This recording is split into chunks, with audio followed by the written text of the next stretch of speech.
Inside every hospital, there are stories the world never gets to see. Stories of pain, hope, fear, and even miracles. These aren't just medical cases. They're human experiences, raw and unfiltered. Today, I'm going to share one of those moments. A real story that happened inside the walls of a hospital and changed men's lives forever. It's a reminder that healing isn't always about medicine. This story starts in the most chaotic place imaginable. The emergency department. It was a completely normal day.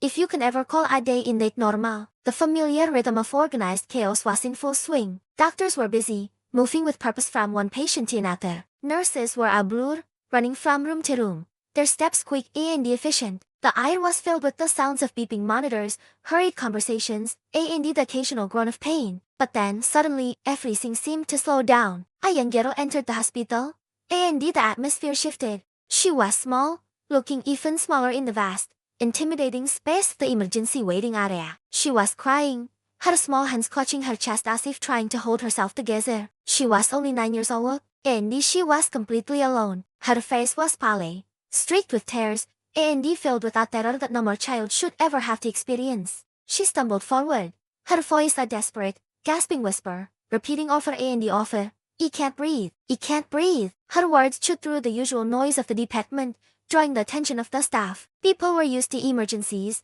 but there was something about this little girl, all by herself, that was deeply unsettling. The triage nurse immediately went to her, trying to assess the situation amidst the child's panicked sobs. The scene was heartbreaking. A 9-year-old, terrified and struggling for breath, with no more parent or guardian in sight. The staff knew they had to act fast, not just for her physical symptoms, but for the fear that was overwhelming her. A senior doctor, a man who had seen almost everything in his long career, immediately rushed to her side. He didn't just see a patient. He saw a frightened child. He knelt down to her level, his voice calm and gentle.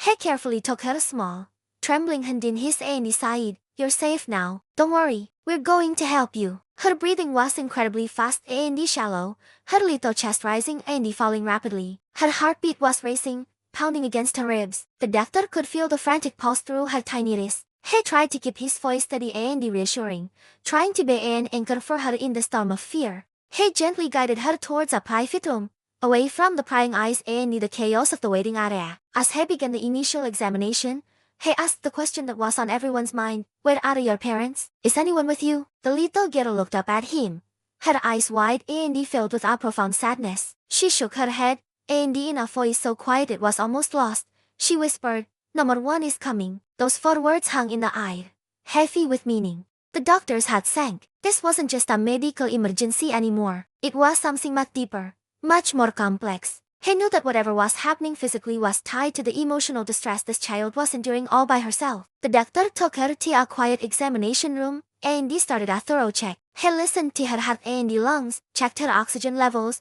and ran a few basic tests. He needed to rule out any serious physical condition, any life-threatening reason for her symptoms. Everything came back normal. Her heart was strong. Her lungs were clear. Physically, she was perfectly fine. It became clear to the doctor that she wasn't having a heart attack or an asthma attack. She was having a severe anxiety panic attack. The physical symptoms, the breathlessness, the racing heart were very real, but their source was emotional, not physical. Understanding this, the doctor's approach changed completely. He pulled a chair up and sat down beside her on the bed. He didn't stand over her like a physician. He sat with her like a friend. He put a comforting hand on her shoulder and looked her directly in the eyes. He sighed, with genuine warmth and sincerity, "You're not alone. I'm right here with you, and I'm not going anywhere." He wanted her to feel seen, to feel that her fear was valid, and that she didn't have to face it by herself. He just sat with her in the quiet room, offering his silent, steady presence as a lifeline. At the doctor's words, something in the little girl seemed to break. The dam of emotions she had been holding back finally burst. She began to cry again, but this time it wasn't the panicked, breathless crying from before. These were deep, gut-wrenching sobs of pain and loneliness. And then, through her tears, she sighed something that shocked the doctor to his core. She looked at him and sighed, "I just wanted someone to care. I just wanted someone to listen to me." It wasn't about a physical ailment. It was a cry for help, a desperate plea for human connection from a 9-year-old who felt completely invisible and alone in the world. Just then, a nurse who had been watching from the doorway came in. She didn't say a word. She simply sat on the other side of the girl and wrapped her in a soft, Warm hug. The doctor stayed right where he was, his hand still on her shoulder. The three of them sat together in silence for what felt like an eternity. The doctor stayed with her for a full 20 minutes, long after any medical necessity was gone, just being present until her sobs quieted down and her breathing finally returned to a calm, steady rhythm. In that moment, the sterile hospital room was filled with an incredible warmth. It wasn't about medicine or procedures anymore. It was about kindness. This moment sent ripples through the entire hospital staff who witnessed it. It was a powerful, visceral reminder that sometimes, the most potent medicine isn't found in a syringe or a pill bottle. Sometimes, people don't need a diagnosis or a prescription. They just need kindness. They need compassion. They need to know that someone, somewhere, cares about what they're going through. The physical symptoms are often just a manifestation of a deeper emotional one that needs healing. The doctor later reflected on the incident with his colleagues. He told them that he realized something profound. As doctors, we spend years learning how to treat the physical organ. We know how to fix its valves and deregulate its rhythm, but that's the easy part. He paused, then added, healing emotions, healing the human spirit, that's much harder. And it's just as important. The little girl didn't need a cardiologist. She needed someone to see her pain and acknowledge it, to offer comfort without judgment. She taught an entire emergency department that the most advanced medical technology is no more substitute for a simple act of human kindness. This is why doctors,